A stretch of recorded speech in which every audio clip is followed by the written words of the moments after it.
ನಮಸ್ಕಾರ ಎಲ್ಲರಿಗೂ, welcome back to my channel. ಬೆಳಗಿನ ತಿಂಡಿಗೆ ನಾವು ಬಾಕ್ಸಿಗೆ ತಗೊಂಡು ಹೋಗಕ್ಕಾಗಲ್ಲ. ಮನೆಯಲ್ಲೇ ಇದ್ದಾಗ ಈ ರೀತಿ ಉಪ್ಪಿಟ್ಟು ಕೇಸರಿ ಬಾತನ್ನ ಮಾಡ್ಕೊಂಡ್ರೆ ಅಥವಾ ಚೌಚೌ ಬಾತನ್ನ ಮಾಡ್ಕೊಂಡ್ರೆ ಇಷ್ಟಪಟ್ಟು ತಿನ್ಬೋದು. ಇಲ್ಲಿ ನಾವು ಚೌಚೌ ಬಾತನ್ನ ಮಾಡ್ಕೊಟ್ರೆ ಇಷ್ಟಪಡದೇ ಇರೋರು ಸಹ ಇಷ್ಟಪಟ್ಟು ತಿಂತಾರೆ. ಉಪ್ಪಿಟ್ಟು ತಿನ್ನಕ್ಕಾಗಲ್ಲಪ್ಪ ಅನ್ನೋರು ಅದ್ರ ಜೊತೆಗೆ ನಾವು ಸ್ವೀಟ್ ಮಾಡೋದ್ರಿಂದ ಇಷ್ಟಪಟ್ಟು ಎರಡನ್ನೂ ಸಹ ತಿಂತಾರೆ. ಚೌಚೌ ಬಾತನ್ನ ಮಾಡೋದಕ್ಕೆ ಮೊದಲಿಗೆ ನಾನಿಲ್ಲಿ 2 ಕಪ್ ಅಷ್ಟು ರವೆನ ತಗೊಂಡಿದೀನಿ. ಮೀಡಿಯಂ ರವೆನ ತಗೊಂಡಿದೀನಿ. ರವೆನ ನಾನಿಲ್ಲಿ ಸ್ವಲ್ಪ ಎಣ್ಣೆ ಹಾಕ್ಬಿಟ್ಟು ಕೆಂಪಕ್ಕಾಗೋವರೆಗೂ ಹುರ್ಕೋತಾ ಇದೀನಿ. ಗಮ್ ಅನ್ನೋ ಹಾಗೆ ಕೆಂಪಕ್ಕೆ ಒಂದ್ ಸ್ವಲ್ಪ ತುಪ್ಪ ಹಾಕಾದ್ರೂ ಹುರ್ಕೋಬಹುದು ಅಥವಾ ಎಣ್ಣೆ ಹಾಕಾದ್ರೂ ಹುರ್ಕೋಬಹುದು. ತುಪ್ಪ ಎಣ್ಣೆ ಬೇಡ ಅಂದ್ರೆ ನಾವು ಹಾಗೇನೆ ರವೆನ ಡ್ರೈ ರೋಸ್ಟ್ ಆದ್ರೂ ಮಾಡ್ಕೋಬಹುದು. ರವೆನ ಹುರ್ಕೊಂಡು ನಾನು ಒಂದ್ ಪ್ಲೇಟಲ್ಲಿ ಹಾಕಿ ಸೈಡ್ಗೆ ಎತ್ತಿಟ್ಕೊಂಡು ಮೊದಲಿಗೆ ಬಾಣ್ಲಿ ಇಟ್ಟೋದ್ರಲ್ಲಿ ದ್ರಾಕ್ಷಿ ಗೋಡಂಬಿನ ಹುರಿದು ಸೈಡ್ಗೆ ಎತ್ತಿಟ್ಕೋತಾ ಇದೀನಿ. ನಾವು ಉಪ್ಪಿಟ್ಟಿಗೂ ಸಹ ಬೇಕು ಅಂದ್ರೆ ದ್ರಾಕ್ಷಿ ಗೋಡಂಬಿನ ಹಾಕೋಬಹುದು. ನಾನಿಲ್ಲಿ ದ್ರಾಕ್ಷಿ ಗೋಡಂಬಿನ ಹುರಿದು ಸ್ವೀಟಿಗೆ ಬಳಸ್ಕೊತಾ ಇದೀನಿ.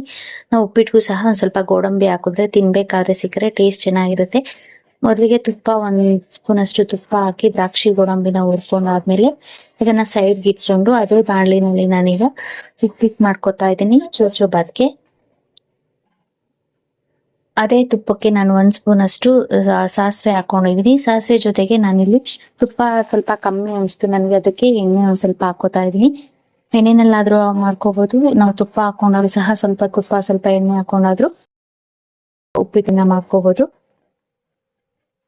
ಸಾಸಿವೆ ಒಗ್ಗರಣೆ ಹಾಕೊಂಡಿದ್ದಾದ್ಮೇಲೆ ಹಸಿ ಕರ್ಬೇವಿನ ಸೊಪ್ಪು ಹಾಕೊಂಡು ಅದಕ್ಕೆ ನಾನು 1 ಹಿಡಿಯಷ್ಟು ಕಡಲೆಬೇಳೆ ಮತ್ತೆ 1 ಹಿಡಿಯಷ್ಟು ಕಡಲೆ ಬೀಜನ ಹುರ್ಕೋತಾ ಇದ್ದೀನಿ. ನಾನ್ ಯಾವ ರೀತಿ ಮಾಡ್ತೀನಿ ಅಂತ ತೋರಿಸ್ಕೊಡ್ತಾ ಇದೀನಿ. ಒಬ್ಬೊಬ್ರು ಒಂದೊಂದ್ ರೀತಿ ಉಪ್ಪಿಟ್ಟು ಮತ್ತೆ ಕೇಸರಿ ಬಾತನ್ನ ಮಾಡ್ತಿರ್ತಾರೆ. ಕಡಲೆ ಬೀಜ ಕಡಲೆಬೇಳೆನ ಹುರ್ಕೊಂಡಿದ್ದಾದ್ಮೇಲೆ ಅದ್ರ ಜೊತೆಗೆ ನಾನು ಕಟ್ ಮಾಡಿ ಇಟ್ಕೊಂಡಿರೋ ಈರುಳ್ಳಿ ಹಾಕೋತಾ ಇದೀನಿ. ಈರುಳ್ಳಿನ ನಾವು ಲೈಟ್ ಬ್ರೌನ್ ಕಲರ್ ಆಗೋವರೆಗೂ ಫ್ರೈ ಮಾಡ್ಕೊಂಡು ಕಟ್ ಮಾಡಿ ಇಟ್ಕೊಂಡಿರೋ ಬೀನ್ಸ್ ಕ್ಯಾರೆಟ್ ಅನ್ನ ಹಾಕೋತಾ ಇದೀನಿ. ಪ್ಲೇನ್ ಆಗಾದ್ರೂ ಮಾಡ್ಕೋಬಹುದು. ಉಪ್ಪಿಟ್ಟನ್ನ ನಾನಿಲ್ಲಿ ಬೀನ್ಸ್ ಕ್ಯಾರೆಟ್ ಮತ್ತೆ ಬಟಾಣಿ ಬೆಳೆಸ್ಕೊತಾ ಇದೀನಿ. ಬಟಾಣಿ ಇದ್ರೆ ಹಾಕೋಬಹುದು, ಇಲ್ಲಾಂದ್ರೆ ನಾವು ಕಡಲೆ ಬೀಜ ಹಾಕಿರೋದ್ರಿಂದ ತಿನ್ನಕ್ಕೆ ತುಂಬಾ ಟೇಸ್ಟಿ ಚೆನ್ನಾಗಿರುತ್ತೆ.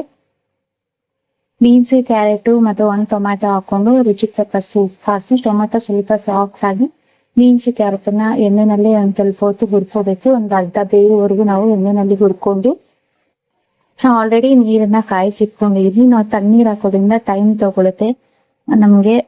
ಅದ್ರ ಬದಲು ನಾವು ನೀರನ್ನ ಕಾಯಿಸಿ ಹಾಕೊಳ್ಳೋದ್ರಿಂದ ಬೇಗ ಆಗುತ್ತೆ. ತರಕಾರಿನ ಅರ್ಧ ಬೇಯಿಸ್ಕೊಂಡಿದ್ದಾದ್ಮೇಲೆ ನಾನು ಸ್ವಲ್ಪ ಅರಿಶಿನ ಪುಡಿ ಹಾಕೊಂಡು ಕೊತ್ತಂಬರಿ ಸೊಪ್ಪನ್ನ ಹಾಕಿ ಮಿಕ್ಸ್ ಮಾಡ್ಕೊಂಡಿದೀನಿ. ಖಾರಕ್ಕೆ ಹಸಿಮೆಣಸಿನ್ಕಾಯಿ ಹಾಕೊಂಡಿರೋದ್ರಿಂದ ನಾನು ಅದೇ ರೀತಿ ಖಾರದ ಪುಡಿ ಏನು ಬಳಸ್ಕೊತಾ ಇಲ್ಲ. ಹಸಿಮೆಣಸಿನ್ಕಾಯಿ ಸಾಕು. ಹಸಿಮೆಣಸಿನ್ಕಾಯಿ ಹಾಗೆ ಬೇಡ ಅಂದ್ರೆ ನಾವು ನುಣ್ಣಕ್ಕೆ ಪೇಸ್ಟ್ ಮಾಡಿನೂ ಸಹ ಹಾಕೋಬಹುದು. ಕರಿನೆಲ್ಲ ಹುರ್ಕೊಂಡಿದ್ದಾದ್ಮೇಲೆ ನಾನು ಇಲ್ಲಿ 1 ಕಪ್ ರವೆಗೆ 4 ಕಪ್ ಅಷ್ಟು ನೀರ್ ಹಾಕೋತಾ ಇದೀನಿ. ತರಕಾರಿ ಇರೋದ್ರಿಂದ ತರಕಾರಿ ಬೇಯೋದಕ್ಕೂ ಸಹ ಸೇರಿಸಿ 4 ಕಪ್ ಅಷ್ಟು ನೀರ್ ಹಾಕೊಂಡಿದೀನಿ. ನೀರ್ ಹಾಕಿ ನೀರಲ್ಲಿ ತರಕಾರಿನ 1-2 ನಿಮಿಷ ಚೆನ್ನಾಗಿ ಕುದಿಸ್ಕೊಂಡಿದ್ದಾದ್ಮೇಲೆ ನಾನು ರವೆ ಹಾಕೋತಾ ಇದೀನಿ. ರವೆ ಹಾಕಿ ಮಿಕ್ಸ್ ಮಾಡ್ಕೊಂಡು ರುಚಿಗೆ ತಕ್ಕಷ್ಟು ಉಪ್ಪು ಹಾಕಿ ನಾವು 1-2 ನಿಮಿಷ ಕುದಿಸ್ಕೊಂಡ್ರೆ ಸಾಕು. ಬಿಸಿ ನೀರ್ ಹಾಕಿರೋದ್ರಿಂದ ಬೇಗ ಆಗ್ಬಿಡತ್ತೆ ಉಪ್ಪಿಟ್ಟು. ಕುದಿಯುವಾಗ ಪಟ್ ಪಟ್ ಅಂತ ಎಗರ್ತಾ ಇರತ್ತೆ. ಸೊ ಪ್ಲೇಟ್ ಮುಚ್ಬಿಟ್ಟು ನಾವು ಅಥವಾ ಮೀಡಿಯಂ ಉರಿ ಸಿಮ್ ಅಲ್ಲಿ ಇಟ್ಕೊಂಡು ಉಪ್ಪಿಟ್ಟನ್ನ ಬೇಯಿಸ್ಕೋಬೇಕು.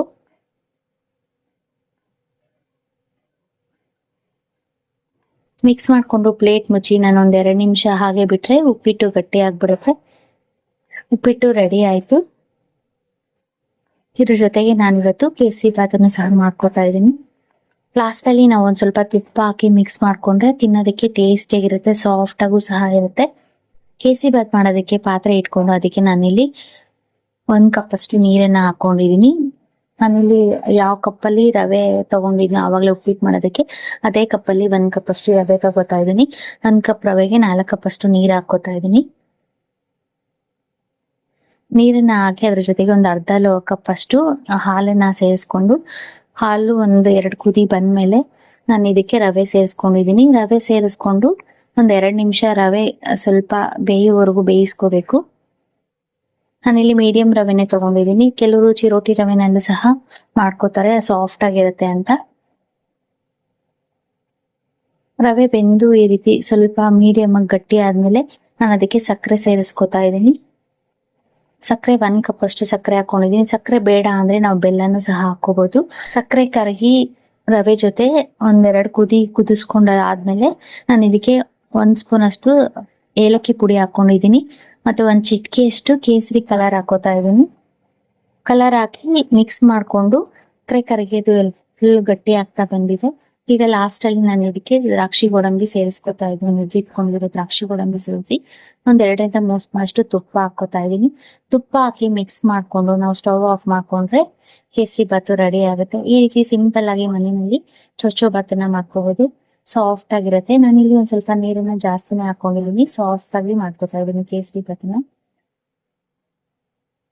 ಈ ಸ್ಟೇಜ್ ಅಲ್ಲಿ ಸ್ಟವ್ ಆಫ್ ಮಾಡ್ಕೊಂಡ್ಬಿಟ್ರೆ ಸಾಕು. ಅದು ಆರದ್ಮೇಲೆ ಗಟ್ಟಿ ಆಗ್ಬಿಡತ್ತೆ ನಮ್ಗೆ. ಲಾಸ್ಟ್ ಅಲ್ಲಿ ಬೇಕು ಅಂದ್ರೆ ಇನ್ನೊಂದ್ ಸ್ವಲ್ಪ ತುಪ್ಪ ಸೇರಿಸ್ಕೊಂಡು ಮಿಕ್ಸ್ ಮಾಡ್ಕೊಬಹುದು. ಕೇಸರಿ ಬಾತ್ಗೆ ಚೊಚ್ಚೋ ಬಾತು ರೆಡಿ ಆಯ್ತು. ಈ ರೀತಿ ಟೇಸ್ಟಿ ಮನೆಯಲ್ಲೇ ನಾವು ಇಷ್ಟಪಡೋ ಹಾಗೆ ಚೊಚ್ಚೋ ಬಾತನ್ನ ಮಾಡ್ಕೋಬಹುದು. ಈ ರೆಸಿಪಿ ನಿಮ್ಗೆ ಇಷ್ಟ ಆದ್ರೆ ಲೈಕ್ ಮಾಡಿ, ಶೇರ್ ಮಾಡಿ, ಸಬ್ಸ್ಕ್ರೈಬ್ ಮಾಡಿ. Thank you.